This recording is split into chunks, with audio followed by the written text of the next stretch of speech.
let's look a little more closely at rent control and highlight two unintended consequences. The first unintended consequence is that rent controls encourage converting apartments into condominiums. The second unintended consequence is that rent controls may exacerbate discrimination. When someone owns a living space in a building, they have several options about how to use it. One option is to use the space as an apartment and rent it to renters.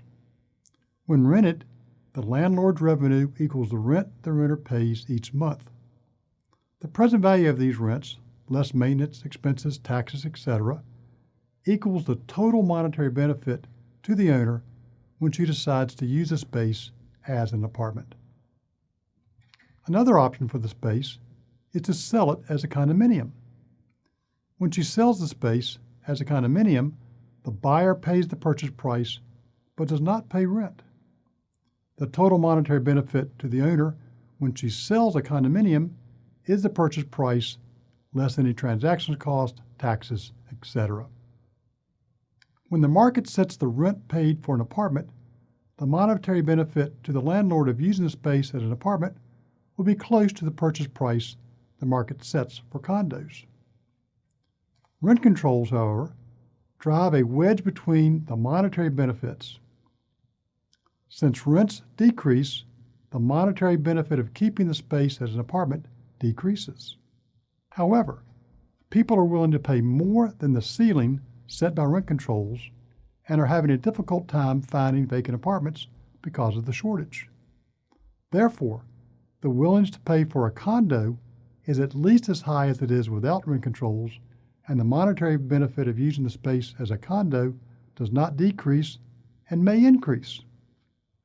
Since the monetary benefit of using the space as an apartment decreases, and the benefit of using it as a condo does not, rent controls increase the incentive to convert apartments to condos. Politicians and advocates of rent controls recognize that rent controls increase the incentive to, quote, go condo. As a result, several cities with rent controls include provisions in the law that limit the ability of landlords to sell apartments as condominiums.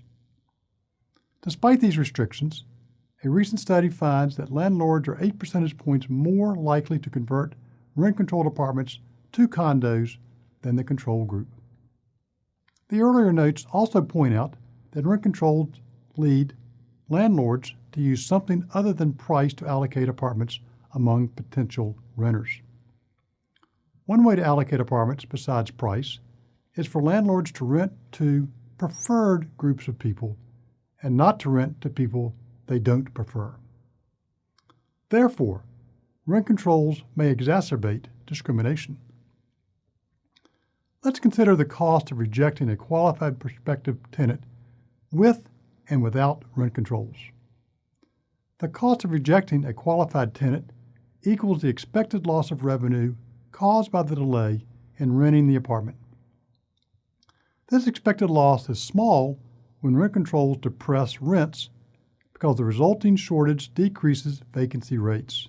Lower vacancy rates mean that more prospective tenants are looking for a smaller number of vacant apartments, and therefore that the waiting time for another qualified applicant decreases.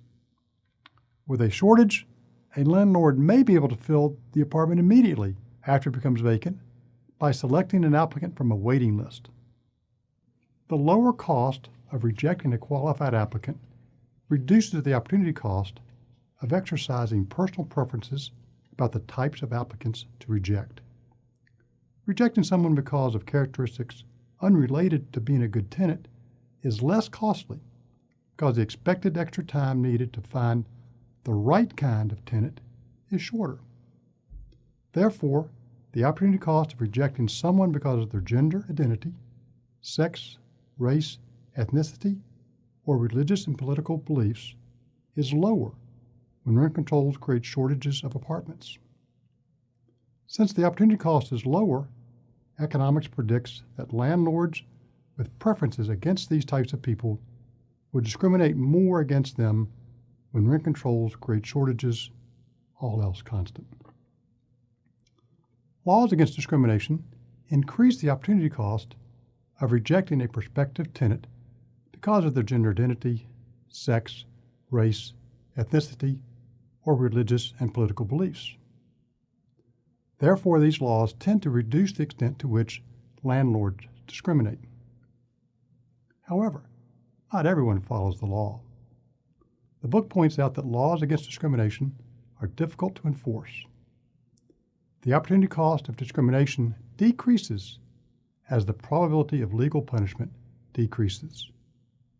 Moreover, clever landlords can increase the cost of discovering their misdeeds. For example, rather than telling the couple they can't rent because they are black, the landlord might ask the couple to add their name to a waiting list and promise to call them when something becomes available. Few people are going to report the landlord when she never calls.